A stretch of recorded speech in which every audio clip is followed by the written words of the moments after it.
Hi ಸ್ನೇಹಿತರೆ, ಎಲ್ಲರಿಗೂ ನಮಸ್ಕಾರ. ಇಲ್ಲಿ ಎಷ್ಟೋ ಜನರಿಗೆ ನಾಳೆ ಎನ್ನುವ ಪದದ ಮೇಲೆ ಅಪಾರ ಪ್ರೀತಿ ಇದೆ. ನಮ್ಮಲ್ಲಿ ಹೆಚ್ಚಿನವರಿಗೆ ಅತಿ ದೊಡ್ಡ ಸುಳ್ಳುಗಾರ ಯಾರು ಗೊತ್ತಾ? ಅದು ಬೇರೆ ಯಾರೂ ಅಲ್ಲ, ನಮ್ಮ ಒಳಗಿರುವ ನಾಳೆ ಮಾಡೋಣ ಬಿಡು ಎಂಬ ಸೋಮಾರಿ ಆಂತರ್ಯ. ಇವತ್ತು ನಾನು ಶಿಸ್ತು ಬಗ್ಗೆ ಮಾತನಾಡಲು ಬಂದಿದ್ದೇನೆ. ಶಿಸ್ತು ಅಂದ ತಕ್ಷಣ ನಮಗೆ ನೆನಪಾಗೋದು ಶಾಲೆಯ PT ಮಾಸ್ಟರ್ ಅಥವಾ ಮಿಲಿಟರಿ ಆಫೀಸರ್. ನಮಗೆಲ್ಲ ಶಿಸ್ತು ಅಂದರೆ ಒಂದು ರೀತಿ ಅಲರ್ಜಿ. ಆದರೆ ಕೇಳಿ, ಶಿಸ್ತು ಇಲ್ಲದೆ ಜೀವನ ಅಂದರೆ ಪಾಸ್ವರ್ಡ್ ಮರೆತು ಹೋದ ಸ್ಮಾರ್ಟ್ಫೋನ್ ಇದ್ದಂತೆ. ನೋಡಲು ಚೆನ್ನಾಗಿರುತ್ತೆ, ಆದರೆ ಅದರಿಂದ ಯಾವ ಕೆಲಸನೂ ಆಗಲ್ಲ. ನಮ್ಮಲ್ಲಿ ತುಂಬಾ ಜನ ಅನ್ಕೊಂಡಿದ್ದಾರೆ, ನನ್ನ ಹತ್ತಿರ ಪ್ರತಿಭೆ ಟ್ಯಾಲೆಂಟ್ ಇದೆ ಅಂತ. ನನಗೆ ಶಿಸ್ತು ಯಾಕಿಲ್ಲ ಎಂದು ಯಾರೂ ಅನ್ಕೊಂಡಿಲ್ಲ. ಒಂದು ಸಣ್ಣ ಉದಾಹರಣೆ ಕೊಡ್ತೀನಿ ನಿಮಗೆ.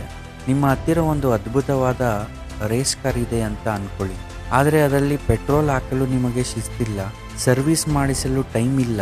ಅಂದರೆ ಆ ಕಾರ್ ಶೋಕೇಸ್ನಲ್ಲಿ ಇಡಲು ಮಾತ್ರ ಲಾಯಕು, ರಸ್ತೆಯಲ್ಲಿ ಓಡಿಸಲು ಅಲ್ಲ. ಯಶಸ್ಸು ಅನ್ನೋದು ಲಾಟ್ರಿ ಅಲ್ಲ, ಅದು ಒಂದು ಪ್ರಕ್ರಿಯೆ.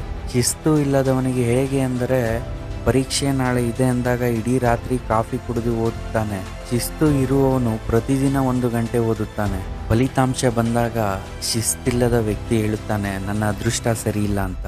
ಗೆಳೆಯರೆ, ಅದೃಷ್ಟ ಅನ್ನೋದು ಶಿಸ್ತು ಇರೋ ಮನೆಗೆ ಮಾತ್ರ ಅತಿಥಿಯಾಗಿ ಬರುತ್ತೆ, ಸೋಮಾರಿಗಳ ಮನೆಗೆ ಅಲ್ಲ. ಸ್ನೇಹಿತರೆ, ನಾವು ಯಾಕೆ ಶಿಸ್ತನ್ನು ಅಳವಡಿಸ್ಕೊಬಾರ್ದು? ಅದರಿಂದ ಏನು ನಮಗೆ ತೊಂದರೆ ಆಗುತ್ತೆ, ಏನದು ನಮಗೆ ಕೊಡುತ್ತೆ ಅಂದರೆ ನೋಡಿ, ಒತ್ತಡ. ಮೊದಲನೇದಾಗಿ ಸ್ಟ್ರೆಸ್ ಅನ್ನೋದು ಇದೆಯಲ್ಲ, ಕೆಲಸ ಬಾಕಿ ಉಳಿದಾಗ BP ಜಾಸ್ತಿ ಆಗುತ್ತೆ. ಮತ್ತು ಗೊಂದಲ, ಕನ್ಫ್ಯೂಷನ್. ಬೆಳಗ್ಗೆ ಎದ್ದ ತಕ್ಷಣ ಏನು ಮಾಡಬೇಕು ಅಂತ ಗೊತ್ತಿರಲ್ಲ. ಅಪನಂಬಿಕೆ. ನಿಮ್ಮ ಬಾಸ್ ಅಥವಾ ನಿಮ್ಮ ಹೆತ್ತವರು, ನಿಮ್ಮ ಸ್ನೇಹಿತರು ಯಾರೇ ಆಗಿರ್ಬೋದು, ನಿಮ್ಮ ಮೇಲೆ ನಂಬಿಕೆಯನ್ನು ಕಳೆದುಕೊಳ್ತಾರೆ. ಯೋಚಿಸಿ, ಶಿಸ್ತು ಇಲ್ಲದ ವೈದ್ಯ ಆಪರೇಷನ್ ಮಾಡಿದರೆ ಏನಾಗುತ್ತೆ? ಶಿಸ್ತು ಇಲ್ಲದ ಇಂಜಿನಿಯರ್ ಸೇತುವೆ ಕಟ್ಟಿದರೆ ಏನಾಗುತ್ತೆ? ನಾವು ನಮ್ಮ ಜೀವನದ ಆರ್ಕಿಟೆಕ್ಟ್ ಇದ್ದಂತೆ. ನಾವು ಶಿಸ್ತು ಇಲ್ಲದೆ ಪ್ಲ್ಯಾನ್ ಮಾಡಿದರೆ ಬದುಕು ಕುಸಿದು ಬೀಳೋದು ಖಂಡಿತ.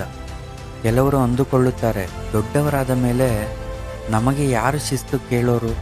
ಸ್ನೇಹಿತರೆ, ಆದರೆ ನೆನಪಿಡಿ, ಜೀವನ ಕಲಿಸೋ ಪಾಠ ಯಾವ ಶಾಲೆಯೂ ಕಲಿಸಲ್ಲ. ಅದು ಎಲ್ಲಕ್ಕಿಂತ ದೊಡ್ಡದು. ಮಕ್ಕಳಿಗೆ ಶಿಸ್ತು ಅಂದರೆ ಕೇವಲ ಓದೋದಲ್ಲ, ನಿಮ್ಮ ಆಟದ ಸಾಮಾನುಗಳ ಜಾಗಕ್ಕೆ ಇಡುವುದು, ಹಿರಿಯರಿಗೆ ಗೌರವ ಕೊಡೋದು. ಇವು ಕ್ಯಾರೆಕ್ಟರ್ ಬಿಲ್ಡ್ ಮಾಡುತ್ತವೆ. ದೊಡ್ಡವರಿಗೆ ನಾವು ಬೆಲ್ಲಿ ಫ್ಯಾಟಿಂದ ಹಿಡಿದು ನಮ್ಮ ಬ್ಯಾಂಕ್ ಬ್ಯಾಲೆನ್ಸ್ನವರೆಗೆ ಎಲ್ಲವೂ ನಮ್ಮ ಶಿಸ್ತಿನ ಮೇಲೆ ನಿಂತಿವೆ. ತಿನ್ನುವಾಗ ಶಿಸ್ತು ಇಲ್ಲದಿದ್ದರೆ ಹೊಟ್ಟೆ ಕೆಡುತ್ತೆ, ಖರ್ಚು ಮಾಡುವಾಗ ಶಿಸ್ತು ಇಲ್ಲದಿದ್ದರೆ ಬದುಕು ಕೆಡುತ್ತೆ. ಹೌದಲ್ವಾ? ನೋಡಿ ಸ್ನೇಹಿತರೆ, ಶಿಸ್ತು ಅಂದರೆ ಜೈಲಲ್ಲ, ಅದು ನಮಗೆ ಸಿಕ್ಕಿರುವ ಸ್ವಾತಂತ್ರ್ಯ. ಯಾವಾಗ ನೀವು ನಿಮ್ಮ ಸಮಯವನ್ನು ಶಿಸ್ತಿನಿಂದ ನಿರ್ವಹಿಸ್ತೀರೋ, ಆಗ ನಿಮಗೆ ಇಷ್ಟವಾದ ಕೆಲಸ ಮಾಡಲು ಹೆಚ್ಚು ಸಮಯ ಸಿಗುತ್ತೆ. ಗಡಿಯಾರದ ಮುಳ್ಳುಗಳು ಶಿಸ್ತಿನಿಂದ ಸುತ್ತುತ್ತವೆ, ಅದಕ್ಕೆ ಅದರ ಬೆಲೆ. ನೀವು ಗಡಿಯಾರದ ಮುಳ್ಳಿನಂತೆ ಇರಿ, ಸಮಯಕ್ಕೆ ಬೆಲೆ ಕೊಡಿ, ಯಶಸ್ಸು ತಾನಾಗಿಯೇ ನಿಮ್ಮ ಕಾಲು ಬುಡಕ್ಕೆ ಬರುತ್ತದೆ.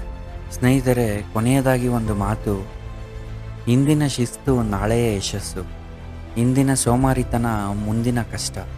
ಸ್ನೇಹಿತರೆ, ಇದೇ ರೀತಿ ಹೆಚ್ಚಿನ ವಿಡಿಯೋಗಳಿಗಾಗಿ ನಮ್ಮ ಚಾನಲ್ನ ಸಬ್ಸ್ಕ್ರೈಬ್ ಮಾಡಿಕೊಳ್ಳಿ. ಧನ್ಯವಾದಗಳು.